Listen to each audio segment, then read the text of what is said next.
திருச்சி மன்னார்புரத்தில் நடைபெறும் முப்படை ஓய்வூதியதாரர்களுக்கான சிறப்பு குறைதீர்ப்பு கூட்டத்தில் மத்திய அமைச்சர் எல் முருகன் உரையாற்றி வருகிறார். இந்த நேரலை காட்சிகளை தற்போது நான் பார்த்துக் கொண்டிருக்கிறேன். 5 வேனும் எங்க வரும்? நம்மளுடைய வீட்டு வாசலுக்கே வரும்.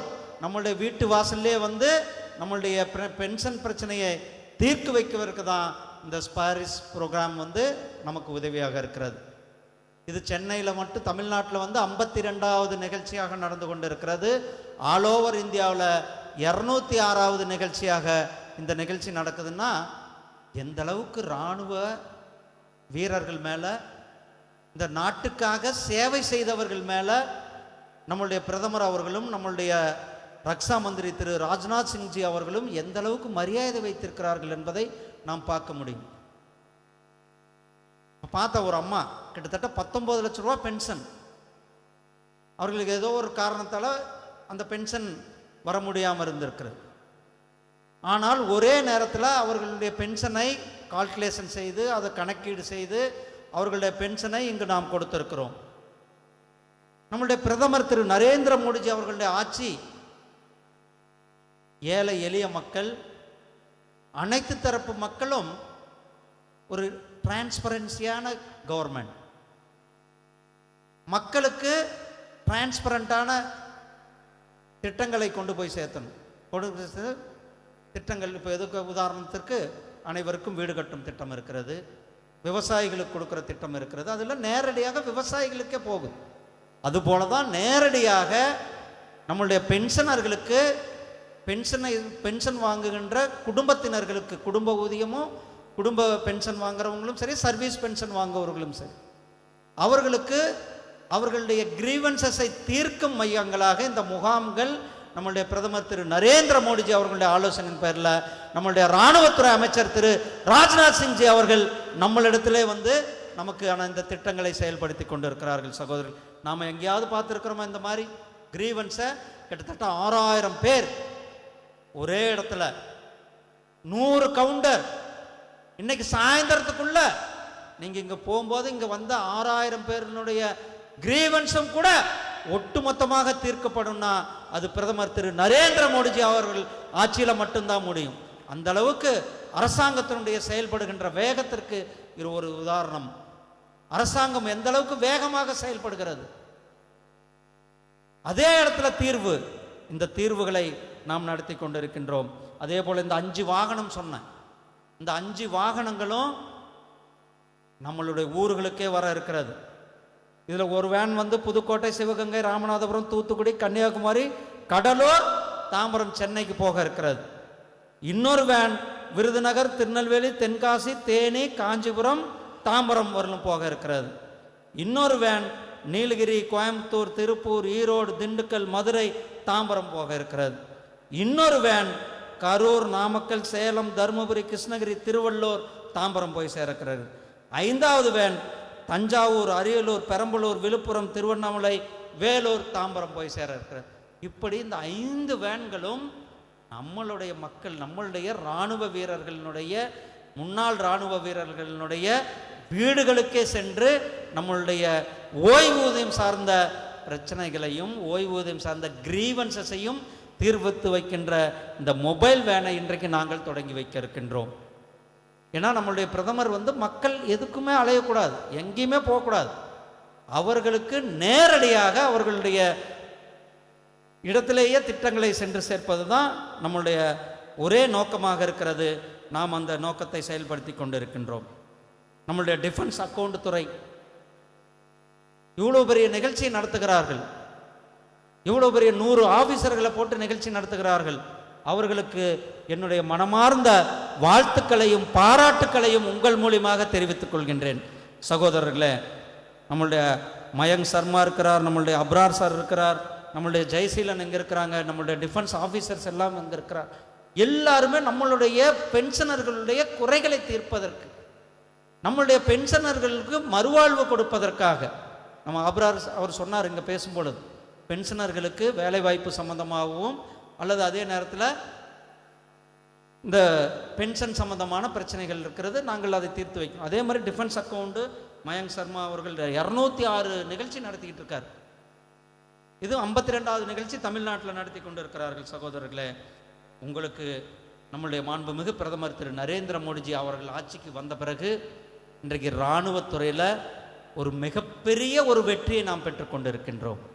எந்தெந்த நிகழ்ச்சிகள் நடந்தாலும் கூட இந்தியாவை நாம் இன்றை தன் சுயசார்பு பாரதமாக ஆக்குவதில்லை, ஆத்ம நிர்பர் பாரதமாக ஆக்குவதில்லை.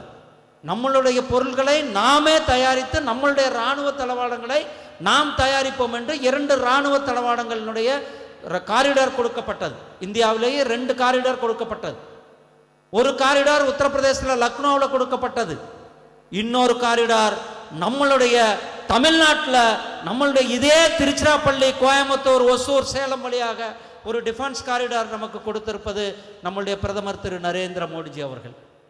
இந்த டிஃபென்ஸ் காரிடார் வந்ததனால நம்மளுடைய இறக்குமதியை குறைத்துவிட்டு கிட்டத்தட்ட 50,000 கோடி ரூபாய்க்கு மேல இன்றைக்கு நம்மளுடைய இராணுவ தளவாடங்கள் நம்மளுடைய இந்தியாவில் தயாரிக்கப்பட்டு இன்றைக்கு உலகத்திற்கு நாம் ஏற்றுமதி செய்து கொண்டிருக்கிறோம் என்றால் நம்மளுடைய பிரதமர் திரு நரேந்திர மோடிஜி அவர்களும் நம்மளுடைய இராணுவ அமைச்சர் திரு ராஜ்நாத் சிங்ஜி அவர்களும் எடுத்து கொண்டிருக்கின்ற முயற்சிகளால் கிட்டத்தட்ட 50,000 கோடி ரூபாய்க்கு இன்றைக்கு ஏற்றுமதி செய்து கொண்டிருக்கின்றோம்.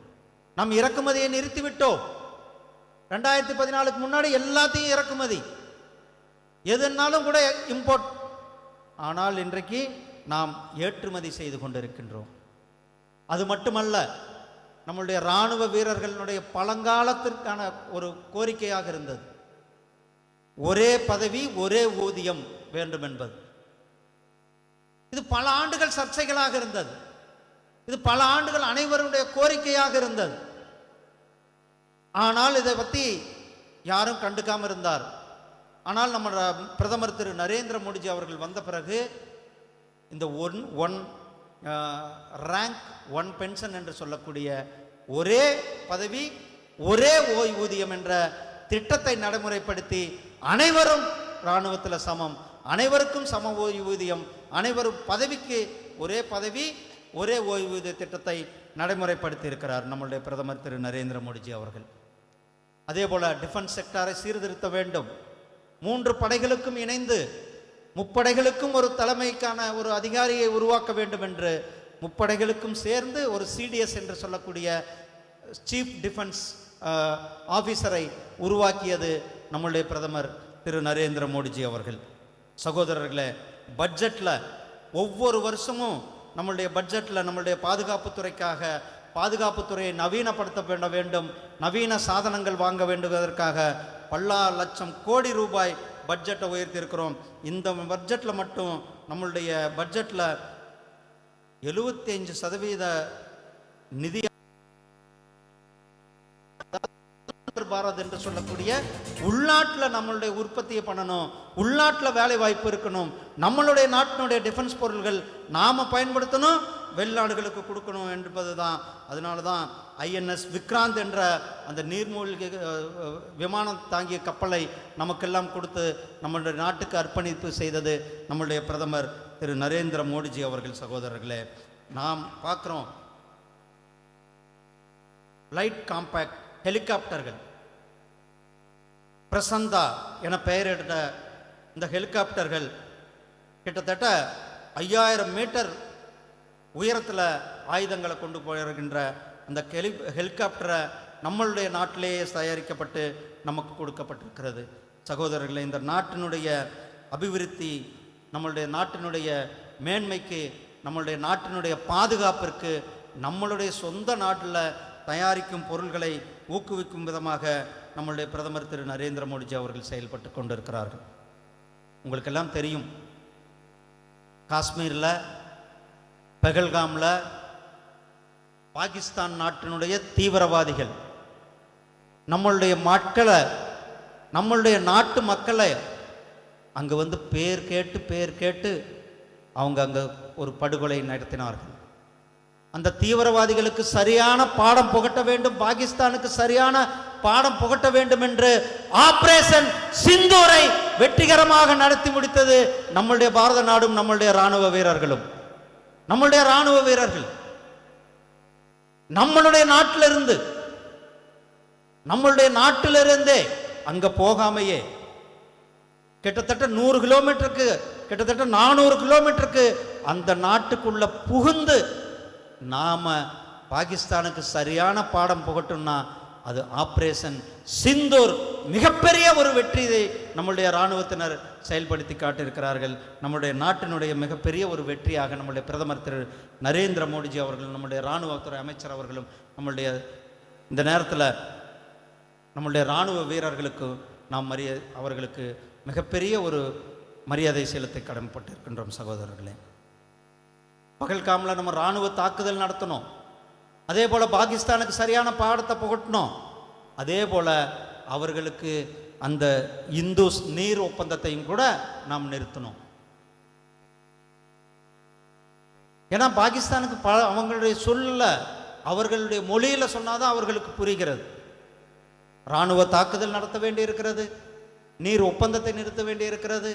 நம்முடைய பிரதமர் அவர்கள் சொன்னார்கள், பாகிஸ்தான் கூட இனி பேச்சுவார்த்தை ஒன்று இருந்தா அது ஆக்கிரமிப்பு காஷ்மீர், அந்த ஆக்கிரமிப்பு பாகிஸ்தானை பற்றி தான் இருக்குமே ஒழிய வேற எந்த பேச்சுவார்த்தைக்கும் இனி இடமில்லை என்பதை நம்ம நாட்டுக்கு மக்களுக்கு சரிவாக சொல்லியிருக்கிறார்கள். சகோதரர்களே, நீங்கள் எல்லாம் இங்கு இருப்பவர்கள், நம்ம எல்லாம் இராணுவத்தில் பல ஆண்டுகள் பணி செய்து, சிலர் அவர்களுடைய குடும்பத்தினர்கள் இங்கே வந்திருக்கிறார்கள், சிலர் ஓய்வு பெற்று 20 வருடம் 30 வருடம் 40 வருடம் 50 ஆண்டுகள் கழித்தும் கூட இங்கே இன்றைக்கு வந்திருக்கிறீர்கள். நாம் நம்முடைய அரசாங்கத்தினுடைய எண்ணம் லட்சியம் எல்லாம் கூட பென்ஷன் மக்களை, பென்ஷன் வாங்குபவர்களை, இராணுவ வீரர்களை, முன்னாள் இராணுவ வீரர்களை கௌரவப்படுத்த வேண்டும், அவர்கள் பாதுகாக்கப்பட வேண்டும், அவர்களை போற்ற வேண்டும்.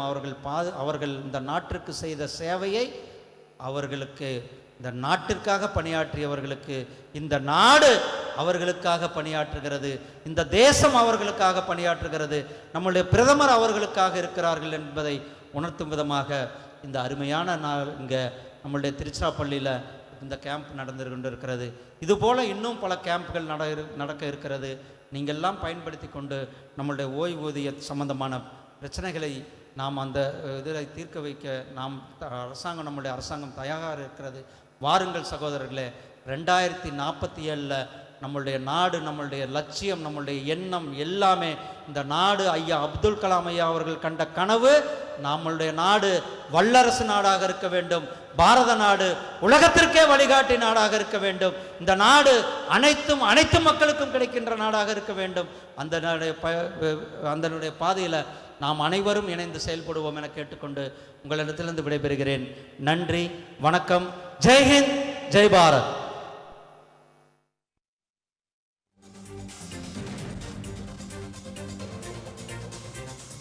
திருச்சி மன்னார்புரத்தில் நடைபெறும் முப்படை ஓய்வூதியதாரர்களுக்கான சிறப்பு குறைதீர்ப்பு கூட்டத்தில் மத்திய அமைச்சர் எல் முருகன் உரையாற்றினார். அந்த காட்சிகளை தற்போது நாம் பார்த்தோம். அதில் பிரதமர் மோடி முப்படைகள் மீது மிகுந்த மரியாதை வைத்திருக்கிறார் எனவும், முன்னாள் வீரர்களின் ஓய்வூதிய பிரச்சினைகளை தீர்ப்பதற்கே இந்த மொபைல் வேன் எனவும் அவர் தெரிவித்திருக்கிறார். பிரதமர் மோடி தலைமையிலான மத்திய அரசாங்கம் மிகுந்த வேகத்துடன் செயல்பட்டு வருவதாகவும் அவர் தெரிவித்திருக்கிறார்.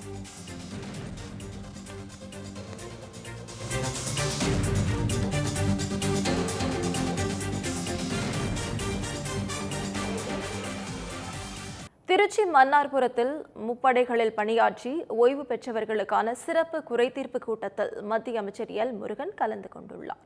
இது தொடர்பான கூடுதல் தகவல்களை செய்தியாளர் தீபன் வழங்க கேட்கலாம். தீபன், வணக்கம். முழு விவரங்கள். மன்னார்புரம் பகுதியில் உள்ள ராணுவ மைதானத்தில் முப்படைகளில் பணியாற்றி ஓய்வு பெற்று ஓய்வூதியம் வாங்குவதற்கான சிறப்பு குறைதீர்ப்பு கூட்டம் தற்போது நடைபெற்று வருகிறது. இந்த கூட்டத்திற்கு மத்திய இணையமைச்சர் எல் முருகன் அவர்கள் சிறப்பு விருந்தினராக வருகை தந்துள்ளார். இந்த கூட்டத்தின் முக்கிய நோக்கமே ஏற்கனவே இது போன்று முப்படைகளில் பணியாற்றி ஓய்வு பெற்ற ஓய்வு ஊதியம் பெறுவதற்கான குறைதீர்ப்பு கூட்டம் தமிழ்நாடு முழுவதும் ஆங்காங்கே கிராமங்கள் மற்றும் மாவட்ட வாரியாக நடைபெற்று வந்தது. தற்போது திருச்சியில் நடைபெறக்கூடிய இந்த சிறப்பு குறைதீர்ப்பு கூட்டம் என்பது இந்தியாவிலே முதல் முறையாக இந்த கூட்டம் இங்கே நடைபெறுகிறது. ஏனென்றால் தமிழ்நாடு முழுவதும் இருக்கக்கூடிய முப்படையில் பணியாற்றி ஓய்வூதியம் பெறுவர்கள் அனைவருமே தங்களுடைய குறைகளை இங்கு வந்து நேரடியாக வந்து தெரிவிக்கலாம். அந்த குறைகளுக்கான உடனடியான தீர்வு காணப்படும் என தெரிவிக்கப்பட்டுள்ளது. அது மட்டும் இல்லாமல் இந்தியா முழுவதும் பணியாற்றக்கூடிய அந்த ஓய்வூதியம் வழங்கக்கூடிய அதிகாரிகள் மற்றும் வங்கி கணக்காளர்கள், அது வங்கியுடைய அதிகாரிகள், முப்படை சேர்ந்த அதிகாரிகள் அனைவருமே இந்த சிறப்பு குறைதீர்ப்பு கூட்டத்தில் பங்கேற்றுள்ளார்கள்.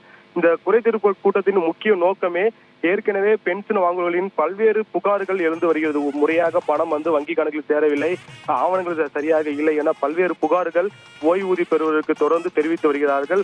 அவற்றை முற்றிலுமாக போக்கும் விதமாக இந்த சிறப்பு குறைதீர்ப்பு கூட்டம் இன்று நடைபெற்று வருகிறது. இந்த கூட்டத்தில் இதுவரை சுமாராக 4000க்கும் மேற்பட்டோர் தமிழ்நாடு முழுவதும் இருந்து முப்படையில் பணியாற்றிய ஓய்வூதியர்கள் தற்போது வருகை தந்துள்ளார்கள். அவர்களுக்கு இருக்கக்கூடிய கோரிக்கைகளை அந்த துறை சார்ந்த அதிகாரிகளிடம் நேரடியாக ஒரு படிவம் தரப்படுகிறது. அந்த படிவத்தை பூர்த்தி செய்து கொண்டு கொடுத்தால் உரிய ஆவணங்களை சரிபார்த்த பிறகு அவர்கள் தெரிவித்த குறைகளை 24 மணி நேரத்தில் உடனடியாக தீர்த்து வைப்பதற்கான நடவடிக்கை மேற்கொள்ளப்பட்டுள்ளது. அதே சமயம் ஓய்வூதியம் பெறுவர்களுக்கு முறையாக வங்கி கணக்கில் பணம் வந்து சேரவில்லை, குறைவாக வருகிறது என்ற புகார்கள் எழும் பட்சத்தில் அது குறித்த அந்த வங்கி கணக்காளரை அழைத்து நேரடியாக அந்த புகாரை குறித்து விசாரணை செய்து அவருடைய வங்கி கணக்கிற்கு எவ்வளவோ அந்த பென்ஷன் அமௌண்ட் வர வேண்டுமோ எனவோ அவற்றை 48 மணி நேரத்தில் அவருடைய வங்கி கணக்கில் சேர்வதற்கான வழிவகை செய்வதற்கான அனைத்து ஏற்பாடும் செய்யப்பட்டுள்ளது. அதிகாலையிலிருந்தே இந்த குறைதீர்ப்பு கொடுத்து வரக்கூடிய அந்த ஓய்வூதியருக்கு காலை உணவு மற்றும் குடிநீர் வசதிகள், கழிப்பறை வசதிகள் என அனைத்து அடிப்படை வசதிகளையும் தற்போது செய்யப்பட்டுள்ளது. எல் முருகன் அவர்கள், மத்திய இணையமைச்சர் எல் முருகன் அவர்கள் தற்போது இந்த கூட்டத்தில் பங்கேற்று சிறப்புரையாற்ற உள்ளார்.